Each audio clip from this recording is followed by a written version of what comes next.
I normally live in Washington, and I was dealing with a hairdresser who had gone down a rabbit hole, lovely young woman, but had gone down the TikTok rabbit hole of conspiracy theories. And she was telling me about how, well, the building collapse in Miami, which I had covered firsthand, I'd just actually been back from it, it was caused because the American government needed to take down the building because someone wanted to introduce an alternative to the vaccine. And then she blamed the assassination of the Haitian president on, well, he was going to release a more natural alternative to the vaccine. So the American government had to take him out. And you get into this rabbit hole where everything that happens in the world is somehow related to people trying to, find an alternative to the vaccine or take it out.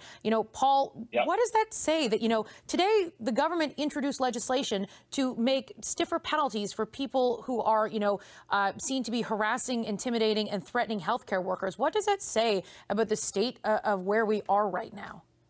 Well, Katie, no word of a lie. Similar considerations have had a real effect on my decisions about where I get my own haircut here in Ottawa.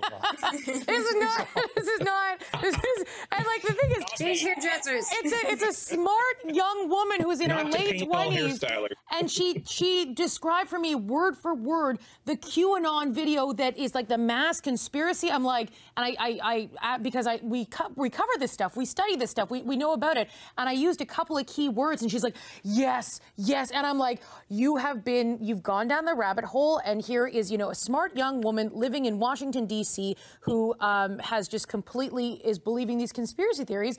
And she's putting bleach in my hair. And I'm like, I have to sit here for 5 hours and she's bleaching my hair.